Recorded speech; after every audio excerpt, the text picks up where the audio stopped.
ሃይማኖተ አበው መክስተ አርእስት ምዕራፍ 1 አንድ አምላክ በሚሆን በአብ በወልድ በመንፈስ ቅዱስ ስም አምነን ሐዋርያት የሰበሰቧት አንዲት ምእመንን ወይም ቤተክርስቲያንን ያስተማሩ ያበውን ሃይማኖት መጽሐፍን ድህነታችን በተገኘበት በጌታችን በኢየሱስ ክርስቶስ አጋዥነት እንጀምራለን።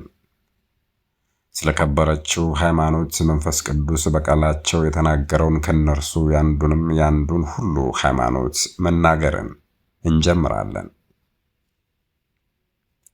ስለ ምስጢረ ሥላሴ ከሦስቱ አካላት አንዱ አካል ሰው ስለመሆኑ ከመናፍቃንም ጋር ስለተደረገው ክርክር አስቀድመን ጌታችን መድኃኒታችን ኢየሱስ ክርስቶስ የተናገረውን ከመጽሐፈ ኪዳን እንጽፋለን። የዓለም ብርሃናት የዓለም መምህራን 12ቱ ሐዋርያት ያስተማሩትን ተባባሪያቸው ምርጥ ዕቃ ጳውሎስም የተናገረውን እናስከትላለን። የጌታችን ወንድም የተባለ የኢየሩሳሌም ኤጲስቆጶስ ያዕቆብም የተናገረውን ወንጌልን ያስተማሩ 72ቱ አርድእትና 7ቱ ዲያቆናት ያስተማሩትን ከእስክንድርያ ሊቀ ጳጳሳት አንዱ አባ ክርስቶሎሉ እስከተሾመባት ፍጻሜ ዘመን ድረስ ከሐዋርያት በኋላ በተከታታዩ ትውልድ የተነሱ አባቶች ሊቃነ ጳጳሳትና የሚመስሏቸው ኤጲስቆጶሳት የተናገሩትን እንጽፋለን። ካመኑት ከተጠመቁት ወገን ሃይማኖትን በለወጡ ሰዎች ላይ ከነርሱ በጉባኤ የታዘዘ ግዘት ሃይማኖትን ለማጽናትም ከተናገሩት ብዙ ምስክር ይከተላል። ከቅብጥ ወደ አረብ ተተረጎመ። አሁንም በእግዚአብሔር ፈቃድ በካህሊነቱም ከአረብ ወደ ግዕዝ ተረጎም ነው። ሁሉን ማድረግ የሚችለው የሚሳነው የሌለ ለዘላለሙ አሜን።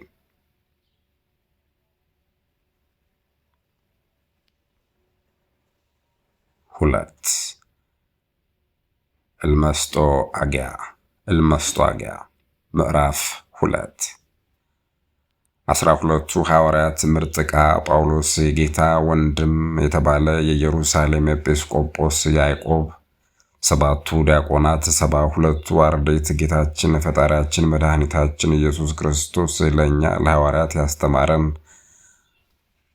ሃይማኖት ከመጽሐፍ ኪዳን የተገኘች ናት። ይህችን ሃይማኖት ምእመናን ከቅዳሴ በፊት ያንብቧት አሉ።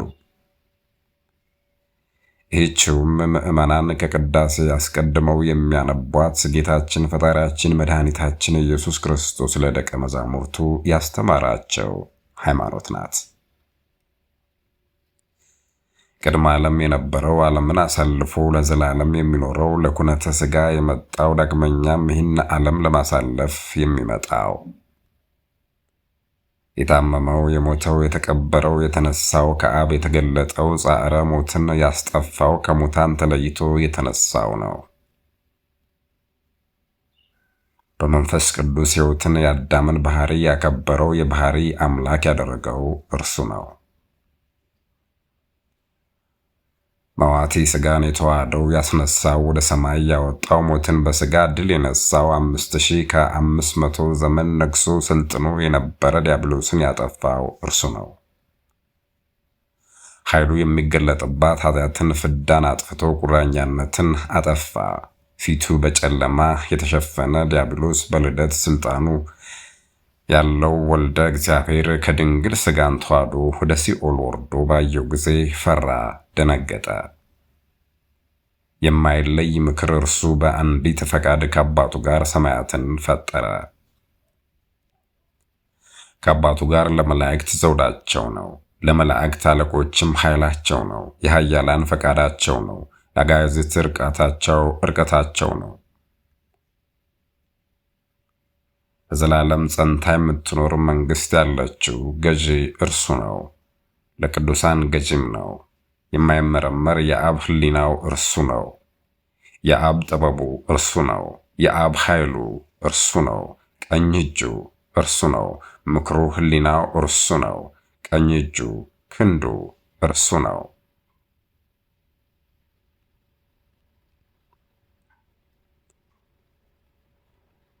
ምዕራፍ 3 የድህነታችን መገኛ እርሱ እንደሆነ እናምናለን። የሚሰውር፣ የሚረዳ፣ ዋጋ የሚሰጥ መምህር የሚከራከርልን እርሱ ነው። እምባ መጠጊያችን፣ በረድኤት የሚቀበለን ጠባቂያችን፣ በሃይማኖት የሚያጸናን እርሱ ነው። በር አማጋ መሰማሪያ፣ የሕይወት መገኛ፣ የሚያድነን ምግባችን፣ የሚፈርድልን መጠጣችን፣ መከራ እንደተቀበለ የምናምንበት እርሱ ነው። የተወለደ ግን ያልተፈጠረ፣ የሞተው እርሱ ሕያው ነው። የማይለይ ሕያው ልጅ እርሱ ነው። ኃጢአት ሳይኖርበት ኃጥእ የተባለ እርሱ ነው። በልዕልና ካለ ከአብ አንድነት ሳይለይ ከሰማይ የወረደው በሥጋው በተቀበለው መከራ አዳነን። ሀብተ ንጽሕ፣ ሀብተ ንጽሕ፣ ሀብተ ሕይወት የሚሆን የሚያድን ሥጋውን ደሙን ያድለን እርሱ ነው። በማየ ጥምቀት ያነጻን እርሱ ነው። ለዘላለም አድሮባቸው የሚኖር ሲሆን በሚፈሩት ሰዎች ልቡና አድሮ እውቀትን የሚገልጽ እርሱ ነው። ሰይጣን ከሚሄድበት ሁሉ እንድንለይ ያደረገን እርሱ ነው። ነፍሳትን ከኃጢአት የሚለይ የሚያነጻ እርሱ ነው። ሁላችን የምናምንበት እርሱ ከዘመናት ሁሉ በፊት የነበረ አምላክ ነው። እርሱ ቅድመ ዓለም ከነበረ ከአብ ጋር ለዘላለም ጸንቶ የሚኖር ነው። እርሱ ከምትናደድ ሕሊና የተነሳ ስህተት ባመጣው መባከንና አእምሮ በማጣት ዓለም በፍዳ ተይዞ ሲጎዳ ባየው ጊዜ ባሕርየ ሰብእን ሊያድን ወዶ በሰማይ ካሉ መላእክት ተሰውሮ በድንግል ማኅፀን ተወሰነ። ወደ እርሱ አቀረበን፣ ክፉ ሕሊናችንን ሁሉ አራቀ፣ አጋንንትንም አደረጋቸው። የማይመረመር የማይለወጥ ቃል የሚለወጥ ሥጋን ተዋሃደ። መለወጥ ይስማማው የነበረ ሥጋን የማይለወጥ አደረገው። ስለዚህም በተዋሃደው በመዋቲ አዳም ሥጋ ተገለጠ። የማይለወጥ ባህሪ ያለው ቃል የሚለወጥ ባህሪ ባለው ሥጋ ሞተ። በፍዳ የተያዙትን በወንጌሉ አዳናቸው። እውነተኛ ትእዛዙን ሰጣቸው። ይኸውም የጌትነቱን ነገር የምትናገር የወንጌል ቃል ነው። ከሰውም የሰይጣንን ቁራኛነት አጠፋ።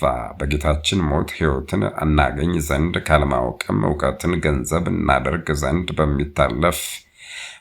በማታልፍ መንግሥተ ሰማያት ለመኖር ክንዋመ ሐኬት እንንቃ። ሰውም ቢሆን ክርስቶስ የእግዚአብሔር ልጅ ነው።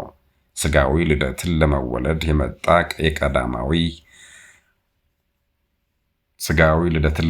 የመጣ ቀዳማዊ እርሱ ለመወለድ ከአዳም የተገኘ መዋቲ ሥጋን ነሳ። ሰው የሆነው እርሱ እውነተኛ አምላክ ነው። አስቀድሞ በነቢያት የታወቀ በሐዋርያትም የተሰበከ ሰዎች ሁሉ የሚያምኑበት በእግዚአብሔር አብ ምስክርነት የተገለጠ ከመላእክት የተመሰገነ። ምዕራፍ 4 ስለኛ ተሰቀለ። በመስቀሉም ጽናችን፣ ቤዛችን፣ ደህንነታችን ተደረገልን። ይኸውም ከእግዚአብሔር የማትርቅ መቼ የማትለይ ሁልጊዜ የማትመጠን የቸርነቱን ብዛት በመናገር የማይፈጸም ደስታ ያለበት ረቂቅ ምስጢር ነው። በእነዚህ በላይና በታች ከናፍር እሷን ጠንቅቆ መናገር አይቻልም። ምዕመናን መርምረው የማይደርሱበት ረቂቅ ምስጢር ነው። ግን ምንም የማይመረመር ቢሆንም እነርሱ ያውቁታል። እናመሰግነው ዘንድ የምንመካበት መስቀል ይህ ነው። በእርሱ የምናምን ከተነገረው ሁሉ ፍጹማን የምንሆን እኛ ምዕመናን ከምትጋለጥ ሕሊናችን ሁሉ ሰውነታችንን እንለይ፣ በእውነት እንደሌለች እናድርጋት። በዚህም በበጎ ሕሊና ጽኑዓን እንሆናለን። ሰውነታችሁን ከኃላፊው ግብር ለዩ። አፋዊ ጆሮአችሁን ከመስማት አፋዊ ዓይናችሁን ከማየት ከልክሉ። ኢየሱስ ክርስቶስ የሚወደውን ታውቁ ዘንድ የደህንነታችሁንም ምስጢር ታስተውሉ ዘንድ እናንተ በክርስቶስ የምትመኩ የከበራችሁ ወንዶችና ሴቶች የነፍስ ሥራ ስሩ፣ ሕጉን ታጸናላችሁ፣ መንፈስ ቅዱስን ያሳድርባችሁ እናንተ ናችሁ።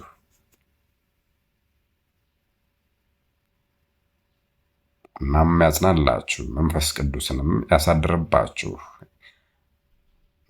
ያሳደረባችሁም እናንተ ናችሁ። ሰው ሆኖ መከራ ከተቀበለ በኋላ ወደ ሲኦል ወርዶ የሙታንን ነፍስ ለሕይወት የማረከ እርሱ ኢየሱስ ክርስቶስ ነው። ሥጋን ከብልቱ ያደሰው ከመለወጥ አድኖ የተዋሃደው ይህ ማን ነው? ያለመለወጥ የተወለደ ሕማም ሞትን ገንዘብ ያደረገ ይህ ማን ነው? እርሱ ግን አይለወጥም። ምድራዊ ሥጋን የተዋሃደ ይህ ማን ነው? እርሱ ግን ሰማያዊ ነው። ከሕጌ ወይም ከኃጢአት የተለየ ይህ ማን ነው? ከእኔ ዘንድ የነበሩ አሕዛብን ከወገኖቼ ለይቶ የሚማርካቸው ይህ ማን ነው? ለነገሥታት ለሞት ምግብ ሆኖ የነበረ ዛሬ ግን ድል የነሳቸው ይህ ማን ነው? ጨለማን የተሞሉ መቃብር ሲኦል ይዘው ሊያስቀሩት ያልተቻላቸው ይህ ማን ነው? በዚህ እንግዳ መልክ በዚህ እንግዳ ክብር ያለ በእርሱ ላደረገው የምንወደውንም ስልጣኑ የምትከለክለኝ ይህ ማን ነው? ያለ ኃጢአት የሞተ ይህ ማን ነው? በብርሃኑ ብዛት የጨለማውን አበጋዝ ዕውር ያደረገው ይህ ማን ነው? ወገኖችን ይገዛ ዘንድ ያልተወው ይህ ማን ነው? ሰጥተውኝ የነበሩ ነፍሳትን ሁሉ ወደ ሰማይ ያወጣል እንጂ በሕማም በሞት ከሚለወጥ ባሕሪ ጋር አንድ የሆነ እንዳልቆራኘው የሚከለክለኝ ይህ ስልጣን ምንድን ነው? ልቆራኘው የማይቻለኝ ይህ ማን ነው? ሕጸጽ የሌለበት ይህ ብርሃን የሚከበው ማን ነው? ወገኖችን እንዳላጠፋ ከሹመቴ የሻረኝ ይህ ማን ነው? በእርሱ ላይ ግን ሰልጥኜ የምጎዳው የለኝም። ይኸውም የተሰቀለው ኢየሱስ ክርስቶስ ነው። በግራ የነበረው ወደ ቀኝ ያለፈበት እርሱ ነው። በሲኦል የነበሩ ነፍሳትን በልዕልና ወዳለች ወደ ገነት ያወጣቸው፣ ከክብራቸው ወጥተው የነበሩትን ወደ ልጅነት የመለሳቸው እርሱ ነው።